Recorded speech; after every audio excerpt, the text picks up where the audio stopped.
Hello दोस्तों आज का यह पेपर जीव विज्ञान का पेपर है जिसका कोड है यहाँ पे 348 CJ। जीव विज्ञान 2023 का पेपर है, 27 तारीख का आज का। तो आज हम इसका सॉल्यूशन देखेंगे कि इस पेपर में क्या आया था और कौन से प्रश्न का आंसर कौन सा है, ये सारी चीज़ें देखेंगे। तो यहाँ पे सबसे पहले देखेंगे बहुविकल्पी जो आपके प्रश्न दे रखे हैं। इसमें प्रश्न नंबर 1 है, सही विकल्प चुनकर आपको लिखना है।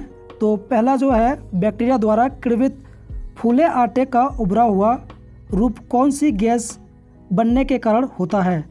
तो इसमें सही आंसर जो है वो है कार्बन डाइऑक्साइड CO2। इसके बाद में दूसरा प्रश्न देखते हैं हम।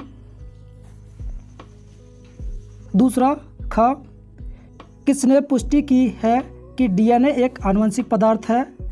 तो इसमें जो सही ऑप्शन है वो है दूसरा वाला, अल्फ्रेड हर्शे व मार्था चेस। इसके बाद में देखते हैं हम अपना अगला प्रश्न। प्रश्न ग, घास परिवार में बीजपत्र को क्या कहते हैं।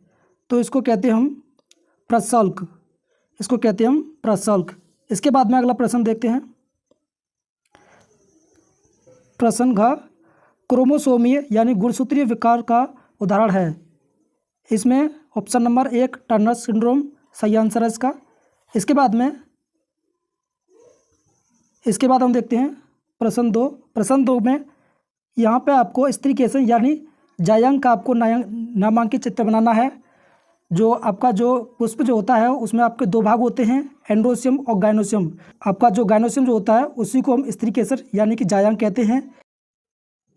प्रश्न है आपका ख, नाइट्रोजन स्थिरीकरण करने वाले 2 सूक्ष्म जीवों के नाम लिखिए।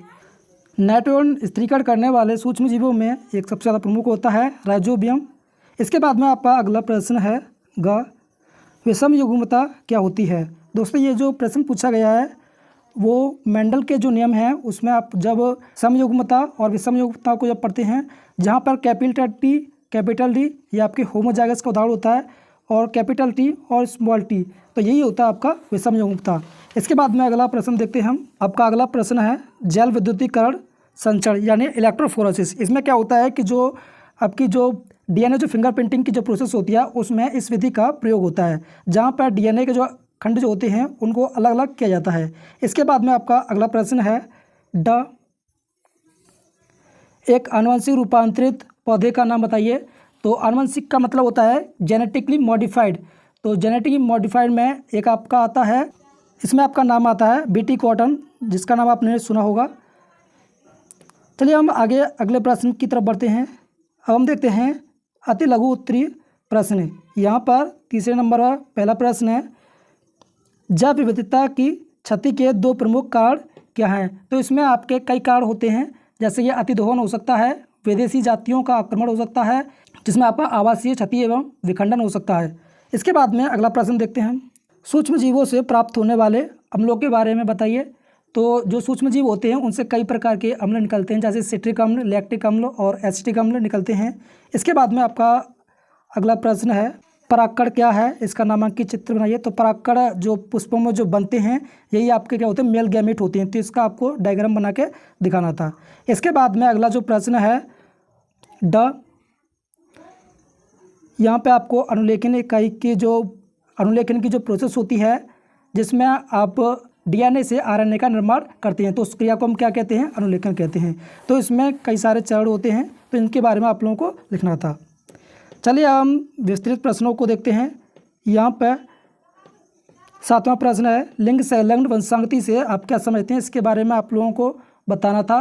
तो इसमें आपके कई सारे जैसे हीमोफीलिया और वर्णांधता, ये आपके 2 रोग होते हैं, इसके बारे में आप लोगों को बताना था।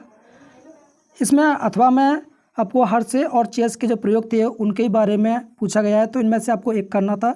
तो इसके बाद में अगला जो प्रश्न है प्रश्न नंबर 8, इसमें है प्रतिरक्षा किसे कहते हैं। इसमें आपको इम्यूनिटी के बारे में बताना था। इम्यूनिटी यानी कि प्रतिरक्षा, जिससे जो रोग होते हैं उनसे लड़ने की जो क्षमता मिलती है वो इम्यूनिटी से ही हमें मिलती है।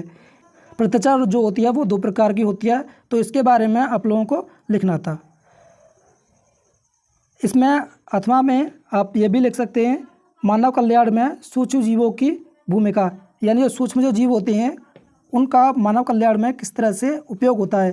जैसे सूक्ष्म जीव जो होते हैं वो हानिकारक भी होते हैं और बहुत सारे फ़ायदेमंद भी होते हैं, तो इसके बारे में आपको लिखना था। तो प्रश्न नंबर अब आ जाता है 9। तो इसमें आपको अनुकूलन किसे कहते हैं, पौधों एवं जंतुओं में पाए जाने विभिन्न प्रकार के अनुकूलनों पर चर्चा कीजिए। अथवा जैव विविधता से आप क्या समझते हैं, स्वस्थानीय एवं बाह्य स्थानीय संरक्षण की व्याख्या कीजिए। तो इसके बारे में आप लोगों को बताना था। तो ये है आपका पूरा बायोलॉजी का पेपर। तो ये है आपका बायोलॉजी का पेपर 2023 का, जिसका जो आपका कोड है वो 348 CJ है। ठीक है, तो उम्मीद करता हूँ आप लोगों को ये जो पेपर है काफ़ी अच्छा लगा होगा और काफ़ी अच्छा आप लोग करके आए होंगे।